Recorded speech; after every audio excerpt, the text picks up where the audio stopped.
my biggest issue, again, comes back to a democracy issue. And that's that no one should be allowed to medicate you without your permission. What's the EU laws on medicating a population without Well, knowledge? I've asked the Commission about this, about mass medication like this, and they always say, well, that's not any of our business. They always beg off of it. And is there other ways of also telling if a person has been drinking fluoride in their water for years to compare to a person who hasn't been? You check their fluoride levels, yeah. You look at their teeth and see if they got fluorosis. I mean, 40% of young Irish people now have fluorosis. And so it can't be good for your teeth if people are, have some degree of fluorosis. It causes bone disease as well. Yeah, well, see, it lodges. Fluoride, again, like I was saying with mercury, that when the body gets something very toxic, it's like when you break glass. Do you just throw it into the bin? No, because somebody's going to pick up that bin and cut themselves. You wrap it in newspaper. And that's what your body does. So with fluoride, it does the same thing. It locks it down. It doesn't want it circulating because it could hit your brain, it could hit your heart, it could...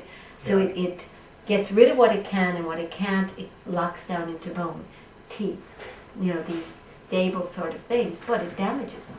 Yeah, and if you're exposed to too much of it, it does get around your body, it does reach your brain. Yeah, well, I know it affects, but your body does its best to protect you, so it will sacrifice your bones to protect your liver, for instance, because you'll die if your liver goes, but you'll live longer with your bones. So over a lifetime, and I wondered, everybody with their bad hips and their bad knees, and that if this is this slow bioaccumulation. How's Ireland doing in that category? Well, we have a lot of skeletal problems. You have a lot of skeletal problems in Ireland, yeah. 70% of the country has fluoridated water. Fluoridated water, yeah.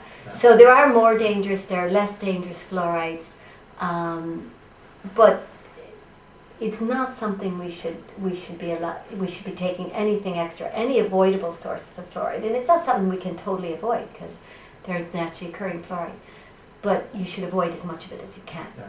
The one that the fluoride being put into our water, that's an industrial byproduct from... It's waste, it's hazardous waste, which if the Irish government didn't buy it and put it in our water, the company would actually have to dump it somewhere. And pay a lot of money to dump it carefully, yeah. The Irish government buys that from a company in Wexford, is it? Well, I can't say where they buy it today. I think it's probably still a fertilizer factory in Wexford.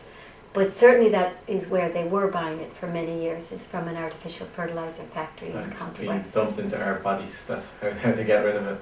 Yeah. And probably in your research or fluoride, you probably came across that was used by the Russians in concentration camps and also the Nazis in concentration camps. I have read that. I have read that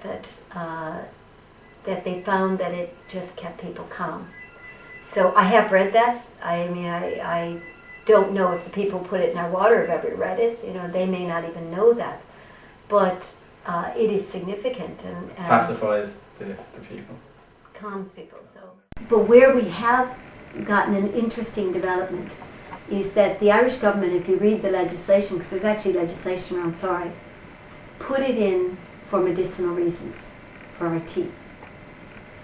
Yet I wrote to the Irish Medical Board, or the Irish Medicines Board last year, and I asked them, had they ever reviewed fluoride? Had they ever given it approval? And they said it's never been sent to them. So the law says it's there as a medicine. Yet you cannot have any medicine in Ireland that hasn't been through the Irish Medicines Board, and it was never sent to them. Is fluoride banned in other countries to be put into the water? It's not in the water in other countries. They just don't do it. They don't do it. They don't. Yeah. And the one all of them have bad teeth. No, their teeth are beautiful. Yeah, no, they're fine. They're fine. No, in fact, the last place in Europe, with a few exceptions, and then of course some of the cities in England and some of the areas in England, the last place in continental Europe, as I say, barring a few exceptions, where that was fluoridated was one of the Swiss cantons. And about 2-3 years ago, they ended their fluoridation scheme, and they basically just said their teeth is no better than anyone else's. Yeah. And that there was no reason to put fluoride in, and they stopped it.